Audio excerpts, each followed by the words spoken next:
Welcome in.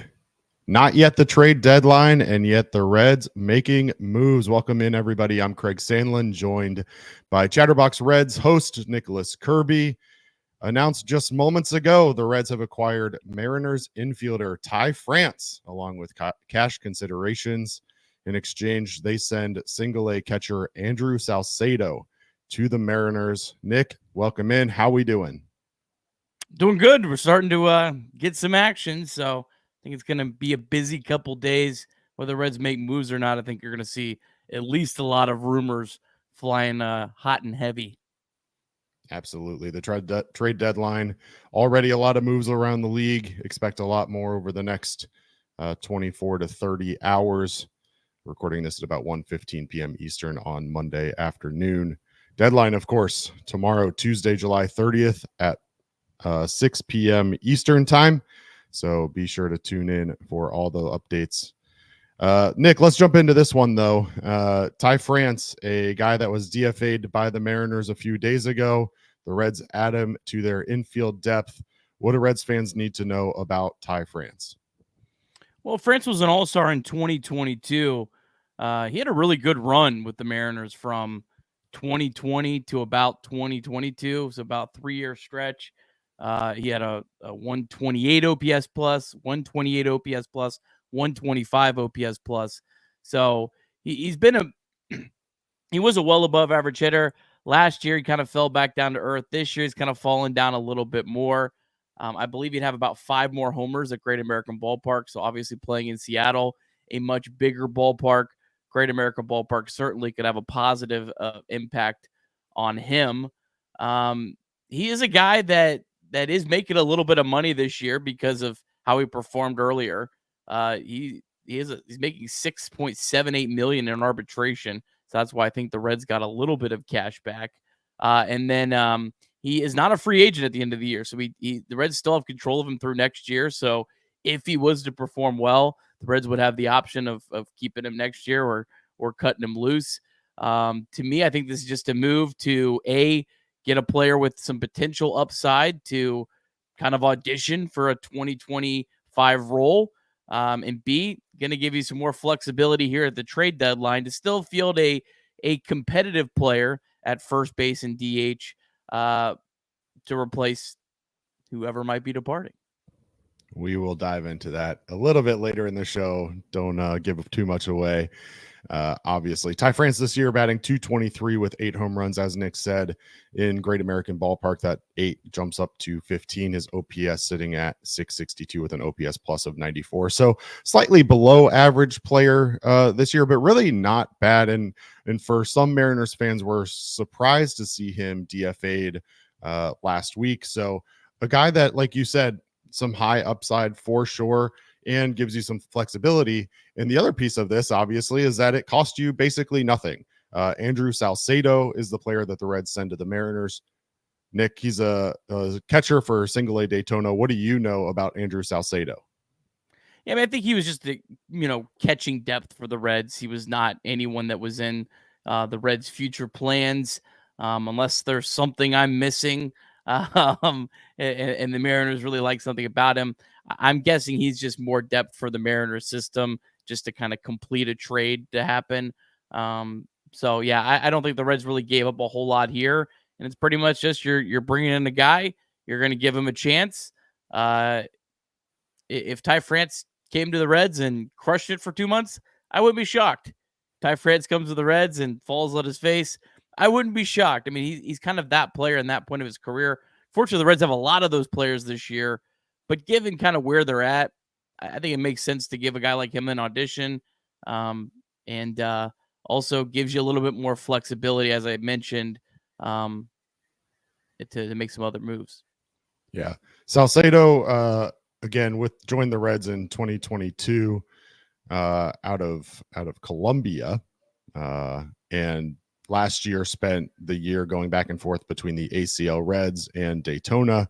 This year was assigned to Daytona out of spring training, has made 2 separate stints on the development list for the Reds. So not a guy that seemed to be part of the future plans for the Reds, but nonetheless, you send him away on a year where he's hitting 246 with an OPS of 677 at single A Daytona. Or I'm sorry, that's his career stats, 266 and 677 is his career stats.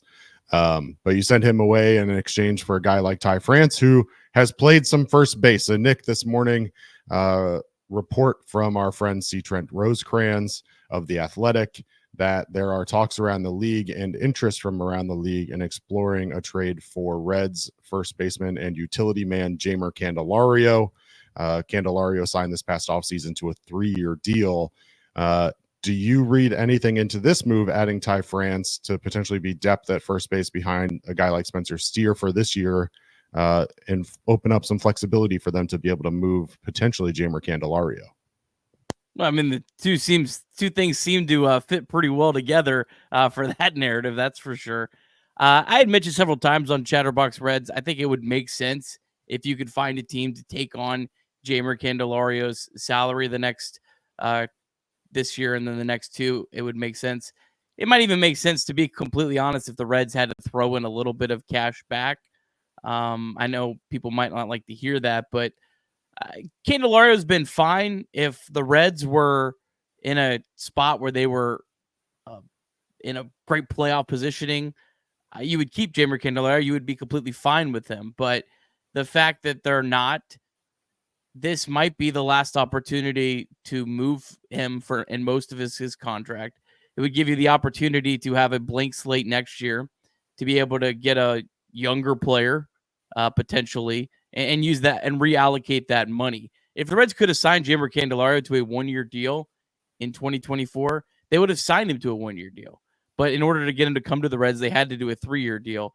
So I think that it would make sense to move on, and it's not like a negative thing on Jeimer Candelario, but I think it would make sense to be able to have a blank slate. And to be quite honest, Ty France has the potential to be as good, if not better, than Jeimer Candelario. Willie, that's a totally different story. But when you're talking about players, like France, like even like Candelario, that have a up and down track record, it is a little bit of a crapshoot. So I see why the Reds will want to move on. But this also could even if you move Jonathan India, this would still give you another bat in the lineup. He wouldn't fit as seamlessly to replace Jonathan India, but you can move guys around. You could play Spencer Steer at second base. I don't really like it. I don't think it's a long-term solution, but it could be a potential short-term solution. There also is the possibility that Matt McLain is back in a month. So this would just provide you another bat that you could throw into the lineup, kind of move some players around. So I just think it gives the Reds more flexibility here at the trade deadline, and it gives them a chance at some upside.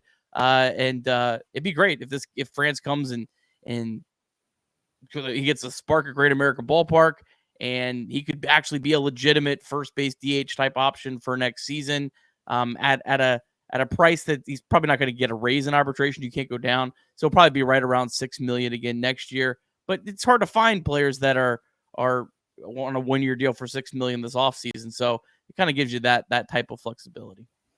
Well, and the question, of course, you brought it up last night, is that any move the Reds make this year has to set them up for success in 2025. And so you're not seeing them bring in a guy who isn't under team control, as you mentioned, but also gives them a flexibility to decide what they want to do for 2025 and potentially move on from someone like Jeimer Candelario, who could tie up $15 million in the payroll, versus going out and signing somebody else to replace Jeimer Candelario in the lineup in the offseason. Or if Ty France does pan out, obviously he easily replicates that lost power in the lineup and can hit for average, as we've seen in the past. So lots to be seen. Obviously, lots of potential moves still to be made. Nick, where can fans go for the latest updates on the entire trade deadline, specifically around the Reds? Well, we'll be here, Chatterbox Reds. We'll do our live shows like we do after every game. All 162 games. So we'll be live after Reds Cubs on Monday night, on Tuesday night. If there's any big moves in between, we'll try to go live. Now, if there's a big move that happens at like 6 o'clock and we're going live after the game, you'll probably have to wait until after the game for our reaction, because we're going to kind of try to, simulate. But we're going to kind of play it by ear. We'll see how things go. Of course, if you're subscribed to Chatterbox Sports on YouTube, you click the bell in the top right corner. You'll be notified anytime we do go live. So you'll be the first to know. But a couple other quick things on Ty France just to round this out. Leads baseball in hit by pitches over the last since 2021 by a mile. He's been hit 10 more times than anyone else in baseball. So I don't know, maybe his on base percentage is a little inflated. Maybe that's a skill, the way he stands at the plate. The Reds do love getting on base, so get on base and create some chaos. Yeah, take the hit by pitches, and I do think like France was a fan favorite. I know in Seattle, this guy was a 34th round draft pick that became an all-star. So he certainly was a cool story. I'd love for him to be a cool story here. I'm not going to bank on that by any means, but hey, we'll see what happens. And the Reds at the moment are just a tiny bit better than they were a moment ago. Absolutely. Again, the trade deadline, MLB, 6 p.m. on Tuesday, July 30th. Chatterbox Sports, your home of Cincinnati Reds coverage. Be sure to join Nick and Trace live tonight after the game versus the Cubs. They'll be live in the 9th inning, as they always are. Thanks to everybody for tuning in. If you could do us a favor, like, subscribe, comment, we would greatly appreciate it. And as always, find Chatterbox Reds wherever you download your podcasts every morning after every Reds game. And let's be honest, with Nick on board, it's after pretty much every day, whether the Reds play or not. So we appreciate you all tuning in. We appreciate you supporting Chatterbox Reds. And as always, go Reds.